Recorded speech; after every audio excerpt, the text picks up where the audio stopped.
రెండు నగరాలు. ఒక ఓడ వ్యాపారి వద్ద వామాంగుడనే ఒక బానిస ఉండేవాడు.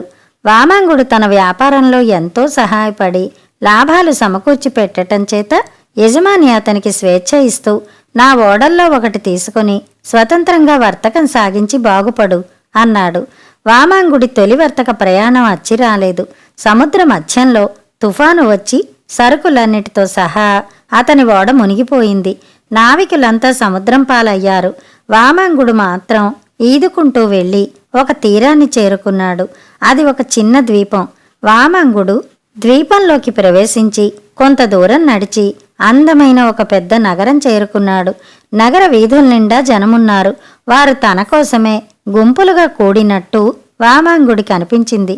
అతను సమీపానికి రాగానే మహారాజుకు జై అని జనం నినాదాలు చేశారు.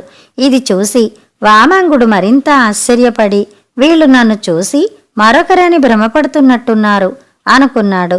జనం వామాంగుడి చుట్టూ మూగారు. అక్కడికి అలంకరించిన ఏనుగు ఒకటి వచ్చింది. జనం వామాంగుడిని దాని అంబారీలో ఎక్కించి రాజమర్యాదలతో రాజభవనానికి తీసుకుపోయారు. తర్వాత రాజభవనంలో అతని దుస్తులు తీసివేసి ఒక పెట్టెలో భద్రపరిచి అతనికి స్నానం చేయించి రాజోచితమైన దుస్తులు ధరింపచేశారు. వామాంగుడు తన చుట్టూ ఉండే వారిని, మీరు నన్ను ఈ విధంగా రాజును చేయటంలో గల అంతరార్థమేమిటి? నన్ను మీరెరుగరు, మిమ్ము నేనెరగను. ప్రమాదవశాన సముద్రం మీద నా ఓడ మునిగి దైవికంగా ఇక్కడ వచ్చి పడ్డాను. అంతేకాని పని పెట్టుకుని ఈ దేశం వచ్చిన వాణ్ణి కాను అన్నాడు. అప్పుడు అక్కడి వారు అతనికి ఆ దేశం గురించి చెప్పారు. 22 క్రితం దాకా ఆ ద్వీపం మీద క్రమ పరిపాలన అంటూ ఉండేది కాదు. జీవితం అరాచకంగా ఉండేది. ఆ సమయంలో ఆ ద్వీపానికి ఒక దేశ సంచారి వచ్చాడు.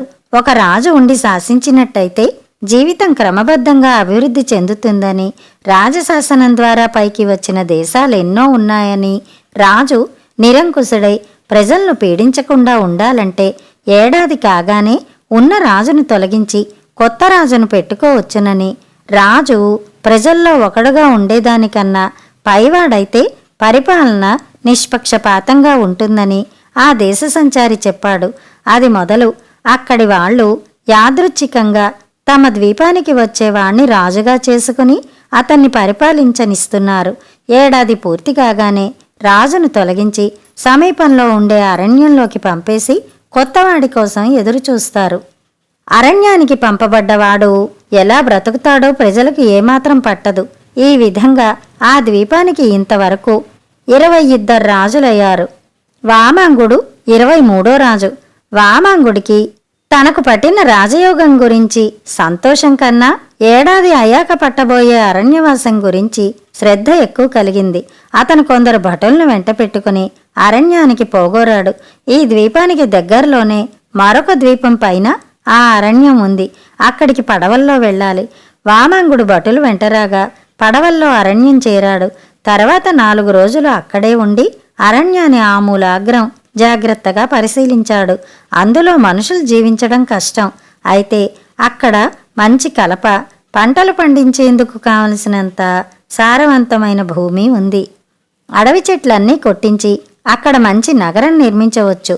పళ్ళ తోటలు, పూల తోటలు వేయవచ్చు. వామాంగుడి పనికి మనుషులను నియోగించాడు. అతని ఏలుబడి ఏడాది పూర్తి అయ్యేలోగా అరణ్యం అందమైన నగరంగా మారిపోయింది. నగరం చుట్టూ అందమైన తోటలు ఏర్పడ్డాయి. నగరం నిర్మించడానికి శ్రమించిన వారు ఈ కొత్త నగరంలోనే నివసించగోరారు. ఏడాది పూర్తి అయింది. వామాంగుడు కొత్త నగరానికి వచ్చేశాడు. అతనితో పాటు అనేక మంది పౌరులు, పాత నగరం వారు కొత్త నగరానికి వలస వచ్చేశారు. ఇది జరిగాక పాత నగరం వారికి వామాంగుణ్ణి పోగొట్టుకోవడం ఇష్టం లేకపోయింది. అప్పటికప్పుడే వారొక సభ చేసి 2 నగరాలకు వామాంగుడే శాశ్వతంగా రాజుగా ఉండాలని తీర్మానించారు. కథ సమాప్తం. చివరి కోరిక. పెళ్ళాము బిడ్డలు ఎవరూ లేని జోగయ్య అనే ధనికుడు దీర్ఘవ్యాధితో మంచాన పడ్డాడు. ఆయన ఆస్తికి వారసుడు కాబోయే మంగపతి మాత్రం ఆయన మంచానికి ముప్పొద్దులా కాపలా కాస్తున్నాడు. జోగయ్యకు వైద్యం చేస్తున్న వరదాచారి వచ్చి రోగిని బాగా పరీక్షించి మంగపతిని పక్కకు పిలిచి, మీ మామ పరిస్థితి ఏమీ బాగాలేదు. మనిషి స్పృహలో ఉన్నాడని కూడా అనుకోను. ఒకవేళ ఆయనలో ఏమాత్రమైనా కదలిక కనబడితే కష్టపడి ఎలాగో ఈ మాత్రలు రెండూ మింగించు, ఫలితం దక్కినా దక్కవచ్చు అన్నాడు.